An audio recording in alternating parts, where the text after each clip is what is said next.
Sound is that hidden part of the movie. It's the thing you can't see. When everyone goes to see a movie, you're focused on the screen, and that's where your attention is always supposed to be.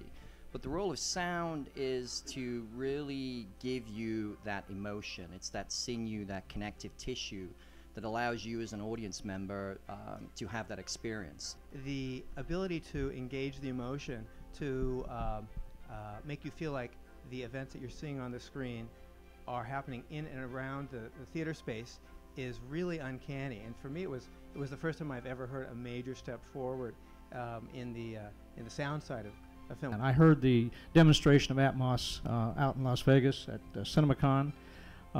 Knew right then and there that this was the next thing on the horizon to enhance the movie-going experience, which is very important. Sound is very important to me.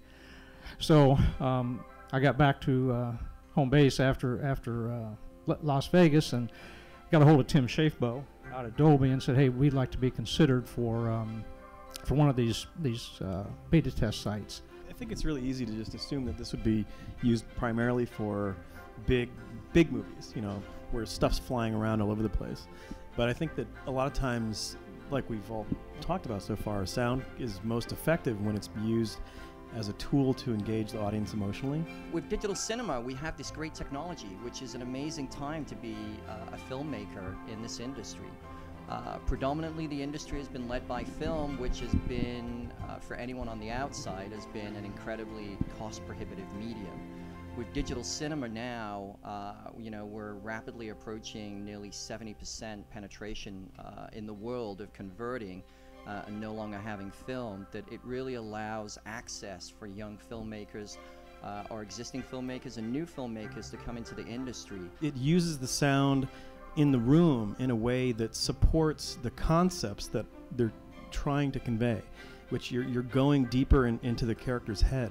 And so it's only natural that you'd bring the sounds closer to the audience, because that has a psychological effect. When you separate it from the screen, you have this abstraction that happens.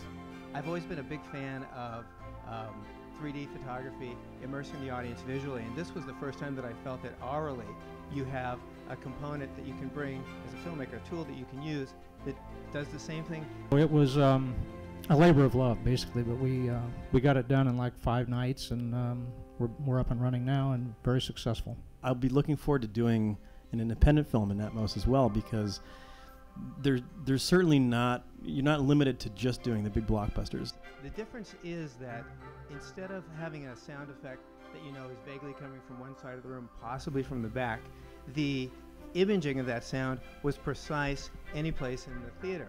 We can deliver images that are flawless all the time. Film was a beautiful medium, but was really subject to environmental factors, that it would degrade, it would get scratched, it would get dirty. And that now we've resolved that with imaging. You should start in all aspects of filmmaking, with photography, with everything. You should start with the highest common denominator.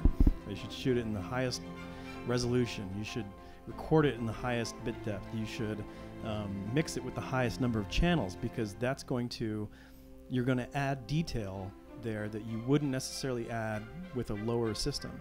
No matter what your genre, no matter what your purpose of introducing sound into film, you can present a much higher quality and a much more refined soundscape to the audience. Be it, you know, being really elated, be it really sad, all these different emotions and feelings are all being generated by the use of sound to help reinforce and really be part of extending the way stories are told.